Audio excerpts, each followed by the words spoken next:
నమస్తే, welcome to ANN. నేను Lakshminag నర్హర్ city. Headlines చూద్దాం. ప్రైవేట్ స్కూళ్లు కాలేజీలో ఫీజుల నియంత్రణపై తెలంగాణ సర్కార్ ఫోకస్. ఫీజుల నియంత్రణకు ప్రతిపాదనలు సిద్ధం చేయాలని సీఎం రేవంత్ ఆదేశాలు. సింగపూర్లో సీఎం చంద్రబాబు బిజీ. ఇవాళ రేపు పలు కీలక భేటీలకు హాజరు కానున్న సీఎం. దేశ రాజధాని వేదికగా రాజకీయ వ్యూహాలకు పవన్ కళ్యాణ్ పదును. ఢిల్లీ పర్యటనలో వివిధ రాష్ట్రాల ప్రముఖ నేతలతో భేటీ కానున్న పవన్. అమెరికా ఇరాన్ మధ్య కుదిరిన శాంతి ఒప్పందం ఈ నెల 19న స్విట్జర్లాండ్లో సంతకాలంటూ ట్రంప్ ప్రకటన.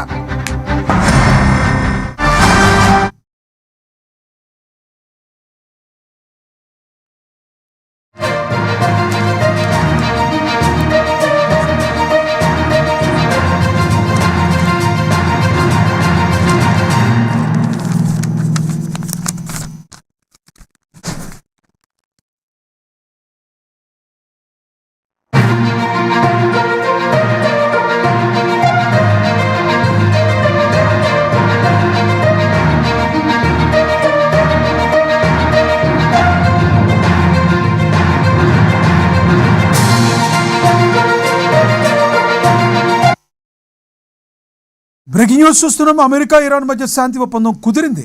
ఈ విషయాన్ని ఇరాన్ డిప్యూటీ ఫారిన్ మినిస్టర్ జురైబ్ బాది అధికారికంగా ప్రకటించారు. ఈ డీల్ చేసుకోవడం అంటే శత్రువులు నమ్మడం కాదు, భవిష్యత్తు కోసం తీసుకున్న నిర్ణయమని ఇరాన్ ప్రతినిధి పేర్కొన్నారు. అమెరికా తమ హామీలకు ఏ మేరకు కట్టుబడి ఉంటుందో తాము నిశ్చితంగా పరిశీలిస్తామని స్పష్టం చేశారు.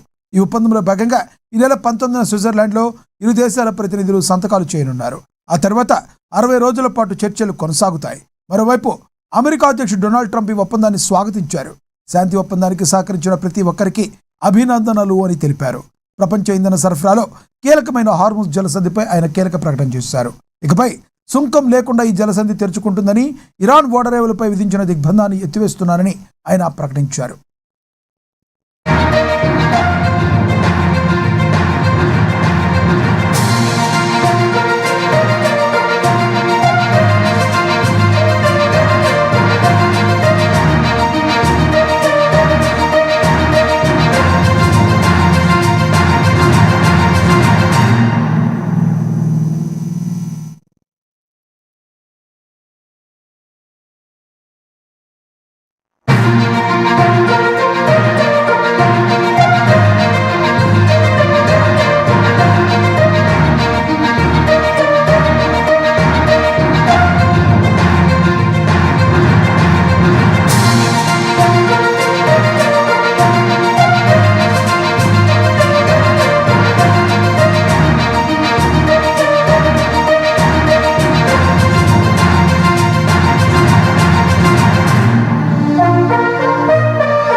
అమెరికా ఇరాన్ మధ్య శాంతి ఒప్పందం కుదిరింది.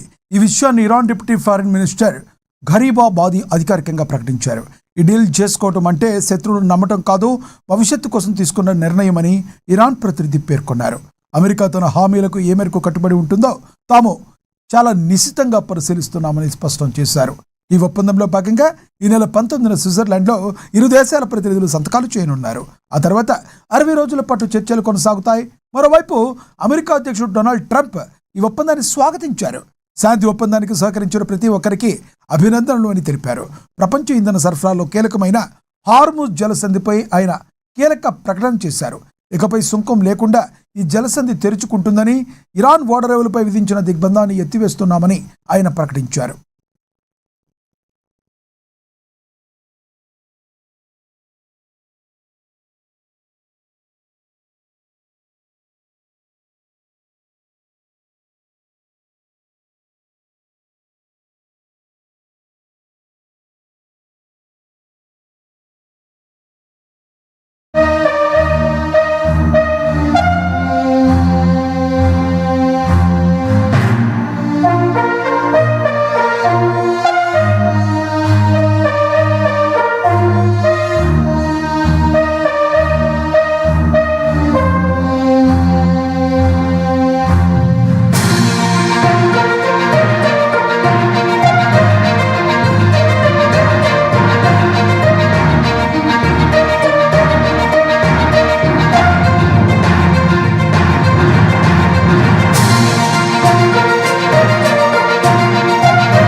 న్యూస్ చూస్తున్నాం. పసిడి ప్రేమికులకు షాక్ తగిలింది. పసిడి వెండి ధరలు రికార్డు స్థాయికి చేరుకున్నాయి.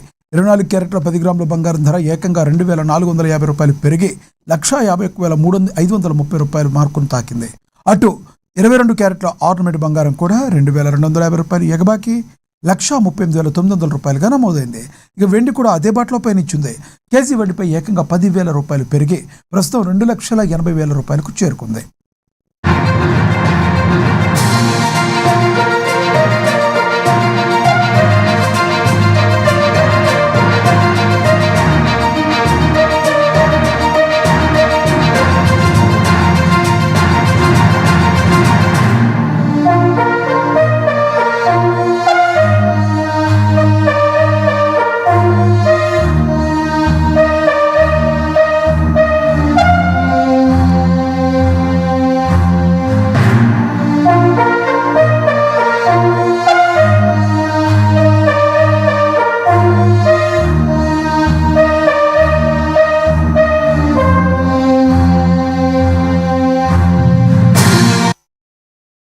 పసిడి ప్రేమికులకు షాక్ తగిలింది. పసిడి వెండి ధరలు రికార్డు స్థాయికి చేరుకున్నాయి. 24 క్యారెట్ల 10 గ్రాముల బంగారం ధర ఏకంగా 2,450 రూపాయల వద్ద పెరిగి 1,51,530 రూపాయల మార్కును తాకింది. అటు 22 క్యారెట్ల ఆర్నమెంట్ బంగారం కూడా 2,250 రూపాయలు ఎగబాకి 1,38,900 రూపాయలుగా నమోదైంది. ఇక వెండి కూడా అదే బాటలో పయనిస్తుంది. కేజీ వెండిపై ఏకంగా 10,000 రూపాయలు పెరిగి ప్రస్తుతం 2,80,000 రూపాయలకు చేరింది.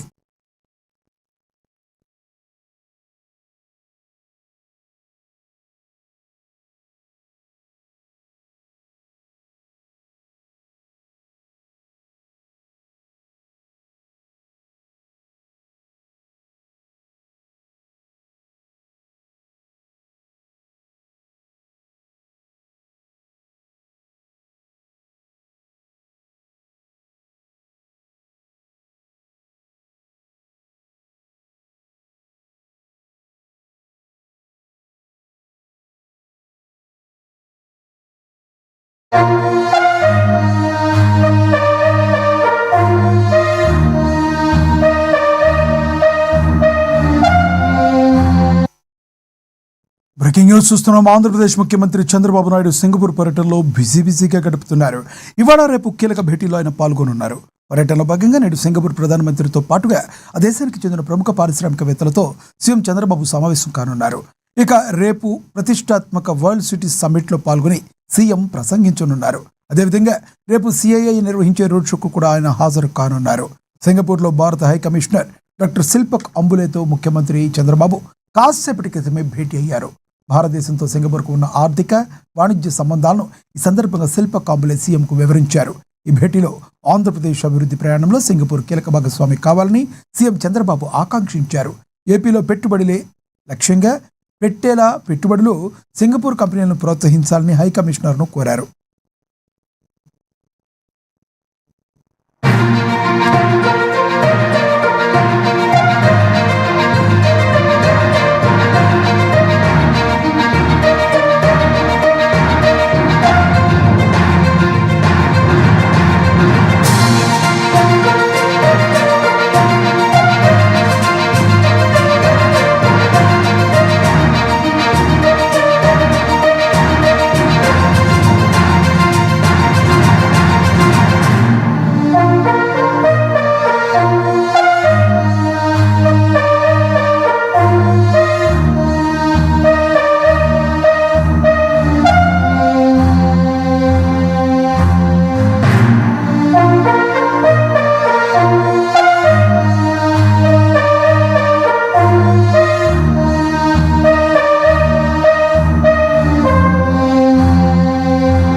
ఆంధ్రప్రదేశ్ ముఖ్యమంత్రి చంద్రబాబు నాయుడు సింగపూర్ పర్యటనలో బిజీగా గడుపుతున్నారు.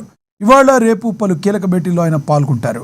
పర్యటనలో భాగంగా నేడు సింగపూర్ ప్రధానమంత్రితో పాటుగా ఆ దేశానికి చెందిన ప్రముఖ పారిశ్రామికవేత్తలతో సీఎం చంద్రబాబు సమావేశం కానున్నారు. ఇక రేపు ప్రతిష్టాత్మక వరల్డ్ సిటీ సమ్మిట్లో పాల్గొని సీఎం ప్రసంగించనున్నారు.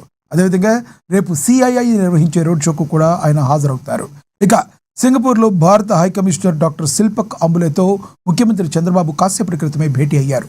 భారతదేశంతో సింగపూర్కు ఉన్న ఆర్థిక వాణిజ్య సంబంధాలను ఈ సందర్భంగా శిల్పక్ అంబులే సీఎంకు వివరించారు. ఈ భేటీలో ఆంధ్రప్రదేశ్ అభివృద్ధి ప్రయాణంలో సింగపూర్ కీలక భాగస్వామి కావాలని సీఎం చంద్రబాబు ఆకాంక్షించారు. ఏపీలో పెట్టుబడులు పెట్టేలా సింగపూర్ కంపెనీలను ప్రోత్సహించాలని హై కమిషనర్ను కోరారు.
బ్రేకింగ్ న్యూస్ చూస్తున్నాం. జనసేనాని పవన్ కళ్యాణ్ ఢిల్లీ పర్యటన దేశ రాజధానిలో సరికొత్త రాజకీయ సమీకరణాలకు వేదిక అవుతుంది.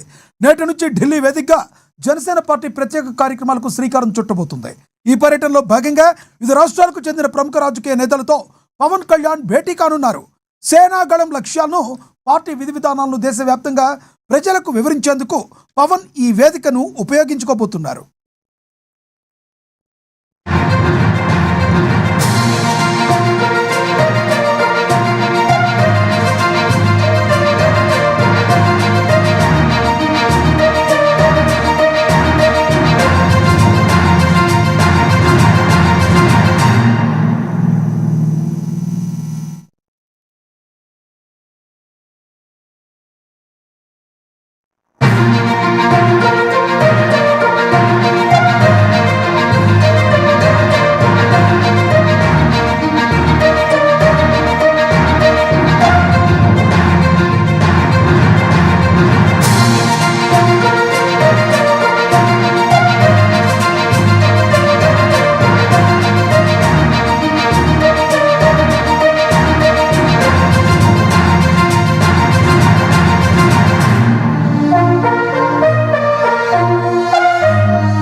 జనసేనాని పవన్ కళ్యాణ్ ఢిల్లీ పర్యటన దేశ రాజధానిలో సరికొత్త రాజకీయ సమీకరణాలకు వేదిక అవుతుంది.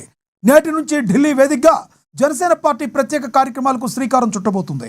ఈ పర్యటనలో భాగంగా వివిధ రాష్ట్రాలకు చెందిన ప్రముఖ రాజకీయ నేతలతో పవన్ కళ్యాణ్ భేటీ కానున్నారు. సేనాగళం లక్ష్యాలను, పార్టీ విధి విధానాలను దేశవ్యాప్తంగా ప్రజలకు వివరించేందుకు సేనాని పవన్ కళ్యాణ్ ఈ వేదికను ఉపయోగించుకోబోతున్నారు.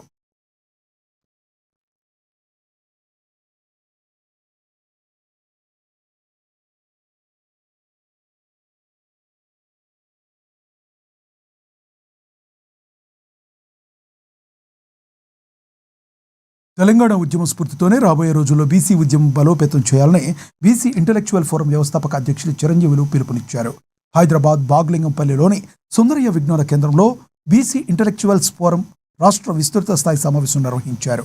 ఈ సందర్భంగా గత 8 దశాబ్దాలుగా బీసీలు సామాజిక, రాజకీయ, ఆర్థిక రంగాల్లో తీవ్ర అన్యాయానికి గురవుతున్నారని తీవ్ర ఆవేదన వ్యక్తం చేశారు. బీసీలకు 42% రిజర్వేషన్లు, వనరుల్లో వాటా, రాజకీయ అధికారం సాధించడమే లక్ష్యంగా హిస్సా ఇజ్జత్ హుకూమత్ నినాదంతో ముందుకు సాగాలన్నారు.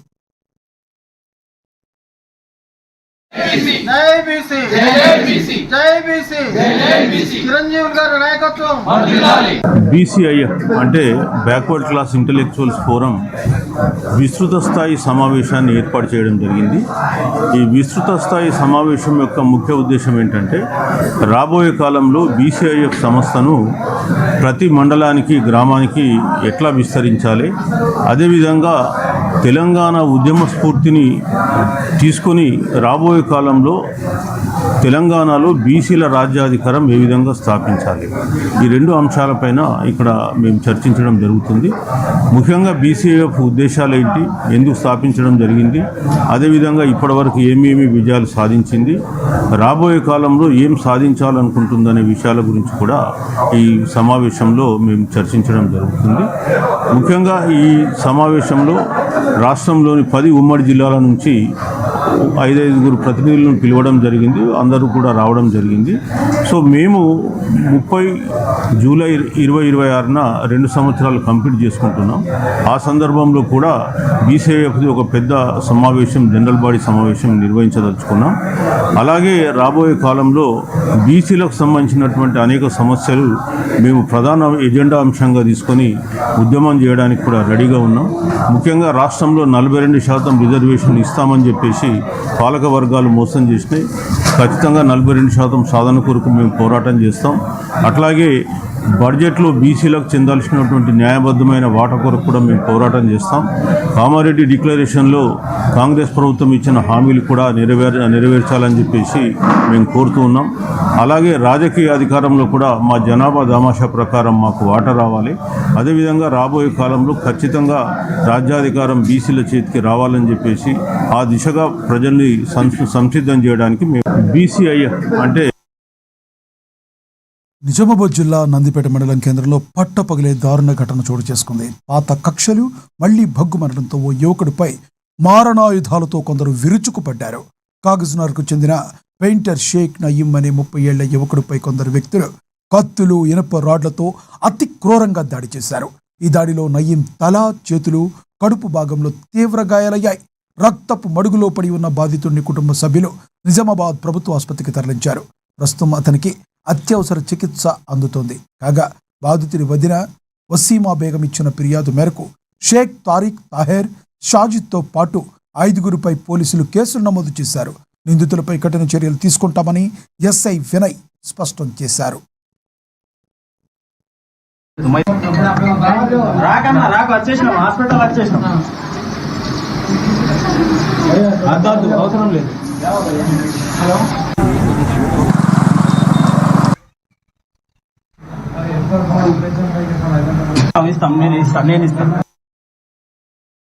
రైలు ప్రయాణికులకు తీవ్ర భయాందోళన కలిగించిన ఘటన బాపట్ల జిల్లాలో వెలుగు చూస్తుంది. సర్కార్ ఎక్స్ప్రెస్లో అర్ధరాత్రి సమయంలో దోపిడీ దొంగలు బీభత్సాన్ని సృష్టించారు.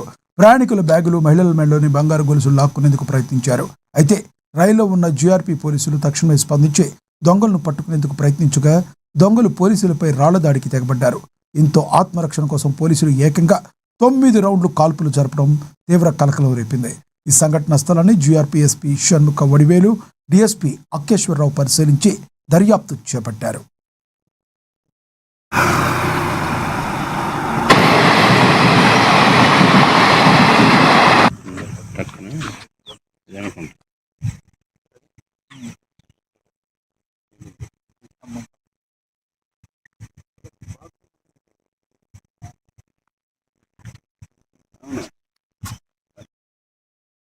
పల్నాడు జిల్లా కోనూరు వద్ద కృష్ణానదిలో పడవ బోల్తా పడిన ఘటన విషాదాన్ని నింపింది. ఈ ప్రమాదంలో 4 మృతి చెందగా సీఎం చంద్రబాబు నాయుడు తీవ్ర విచారం వ్యక్తం చేశారు. ప్రస్తుతం సింగపూర్ పర్యటనలో ఉన్న ముఖ్యమంత్రి అక్కడ నుంచే పల్నాడు కలెక్టర్ సహా ఉన్నతాధికారులతో ఫోన్లో మాట్లాడి పరిస్థితిని సమీక్షించారు. మృతుల కుటుంబాలకు 5 లక్షల రూపాయల ఎక్స్గ్రేషియా ప్రకటించారు. సీఎం ఆదేశాలతో జిల్లా కలెక్టర్ కృతికా శుక్లా ఏరియా ఆసుపత్రికి చేరుకుని మృతుల కుటుంబాలకు పరిహారాన్ని అందించారు. బాధిత కుటుంబాల్లో కలెక్టర్తో పాటు ఎంపీ లావు శ్రీకృష్ణదేవరాయలు, ఎమ్మెల్యే భాష్యం ప్రవీణ్ పరామర్శించారు.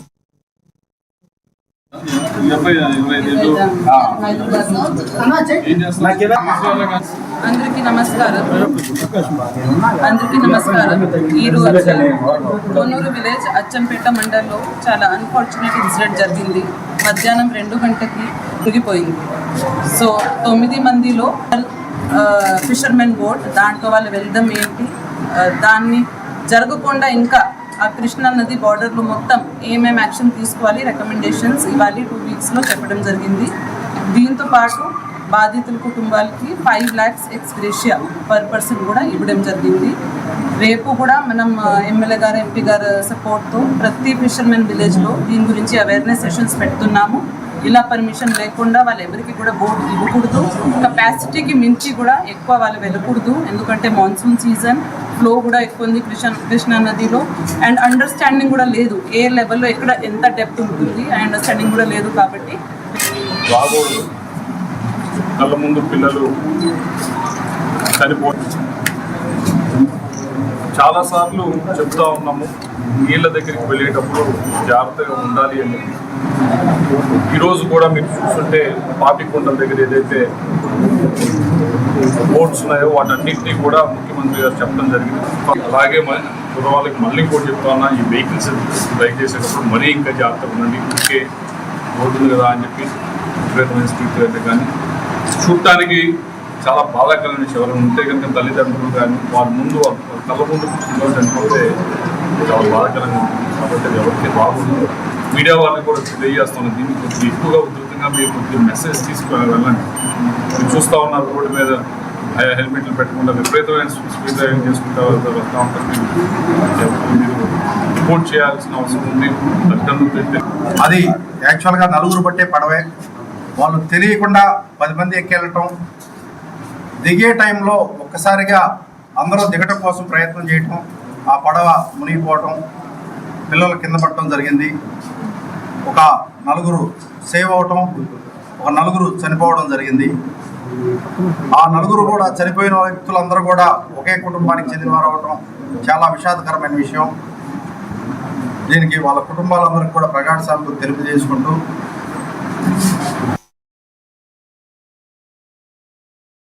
శ్రీరామ్ సాగర్ ప్రాజెక్టులో నీటి మట్టం పడిపోతుంది. ప్రస్తుతం ప్రాజెక్టులో కేవలం 15 టీఎంసీల నీరు మాత్రమే ఉండడంతో ఆయకట్టు రైతులు తీవ్ర ఆవేదన వ్యక్తం చేస్తున్నారు. సుప్రీంకోర్టు ఆదేశాల ప్రకారం అంతర్రాష్ట్ర ఒప్పందాల్లో భాగంగా ప్రతి ఏటా జూలై 1 నుంచి అక్టోబర్ 31 వరకు మహారాష్ట్రలోని బాబ్లీ గేట్లను ఎత్తివేయాల్సి ఉంటుంది. అయితే ఈసారి మహారాష్ట్రలోనూ వర్షపాతం అతి తక్కువగా నమోదు కావడంతో అక్కడ ఉన్న విష్ణుపురి వంటి ఎక్కువ ప్రాజెక్టులో నీటి నిల్వలు అంతంత మాత్రంగానే ఉన్నాయి. దీంతో జూలై 1వ తేదీన బాబ్లీ గేట్లు ఎత్తివేయడానికి శ్రీరామ్ సాగర్ ప్రాజెక్టులో నీటి మట్టం మరింత తగ్గే అవకాశాలుంటాయని అంటున్న ప్రాజెక్ట్ అధికారి శ్యామ్తో మా నిజామాబాద్ ప్రతినిధి నవీన్ ఫేస్ టు ఫేస్. కాబట్టి తెలంగాణ వరప్రధాని అయినటువంటి శ్రీరామ్ ప్రాజెక్ట్ ఇప్పుడు వెళ్ళిపోయిన పరిస్థితి కనిపిస్తుంది. మొత్తం 80 టీఎంసీల నీటి మట్టం సామర్థ్యం ఉన్నటువంటి నీటి మట్టం గత కొన్ని రోజులుగా పైన ఉన్న వర్షాలు కురవడంతో పూర్తిగా డెడ్ స్టోరీ చేరిన పరిస్థితి పంతం కనిపిస్తుంది. ఇప్పుడు ప్రజలు చూసుకున్నట్లయితే 15 టీఎంసీల నీటి మట్టం చేరుకోవడంతో రైతులు ఇబ్బంది పడుతున్న పరిస్థితి మొత్తం కనిపిస్తుంది. దీనిపై మాత్రం మళ్ళీ ప్రాజెక్టు అధికారులు ఉన్నారు. దీనిపై సార్ చెప్పండి, గత కొన్ని రోజులు వర్షం పడకపోవడం పూర్తిగా డెడ్ స్టోరీ చేసిపోయిన పరిస్థితి కనిపిస్తుంది. ఎలా చూస్తున్నారు దీన్ని అసలు?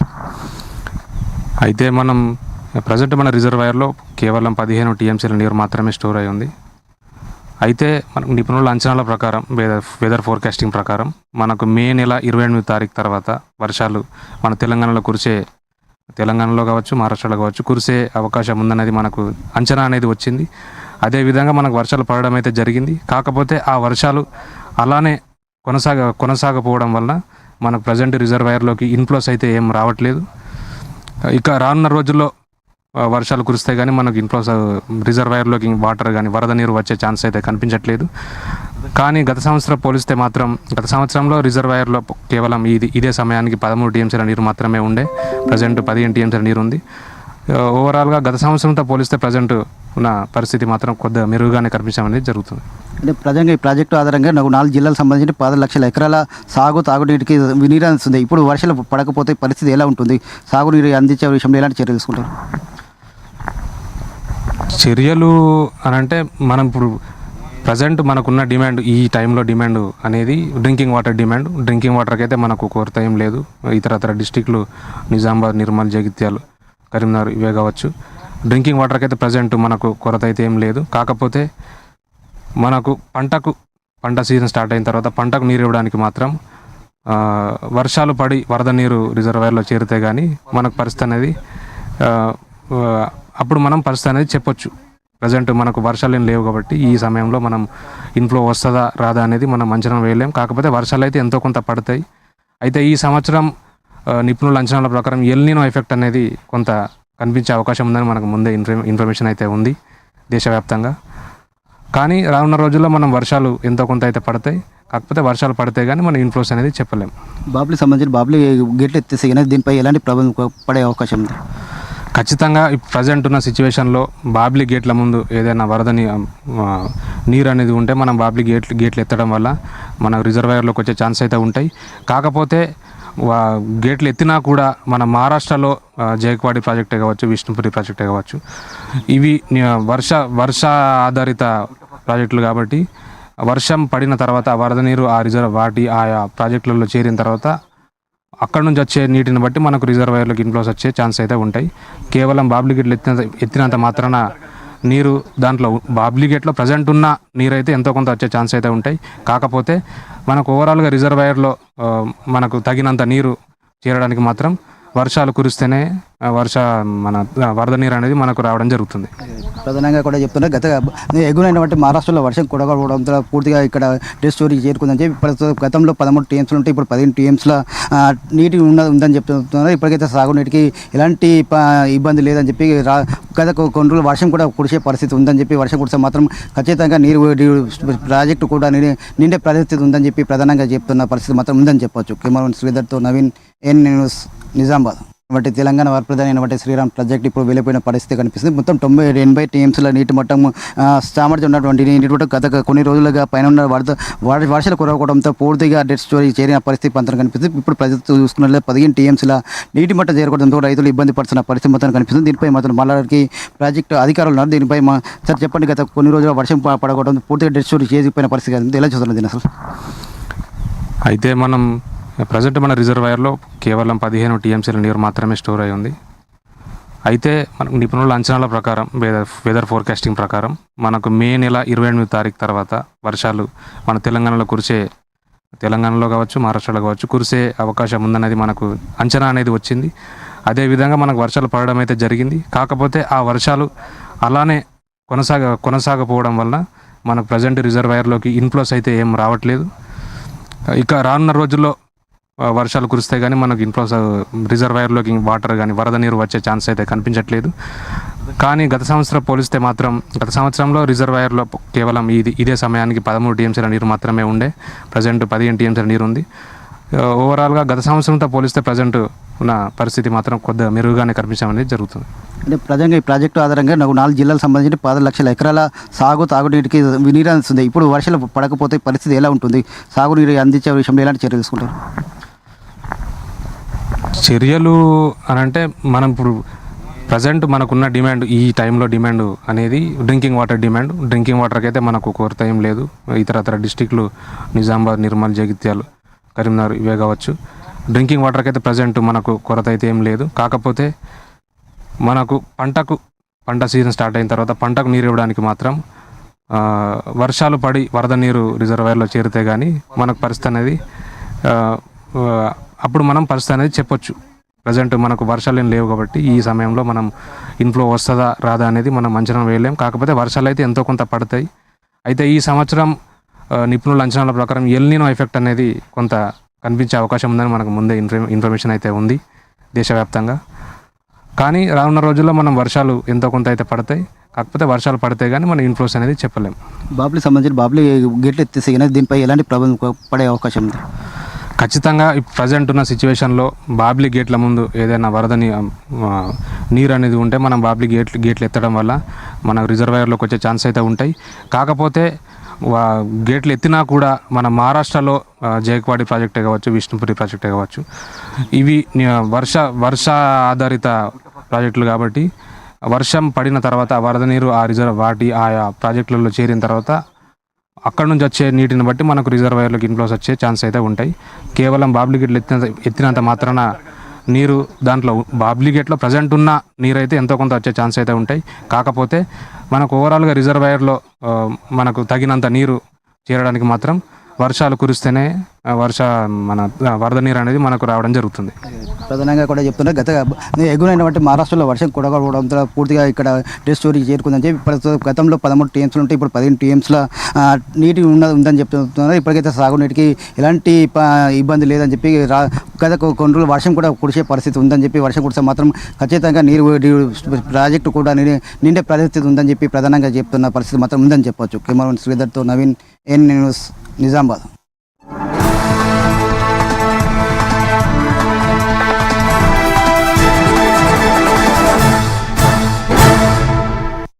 తెలుగు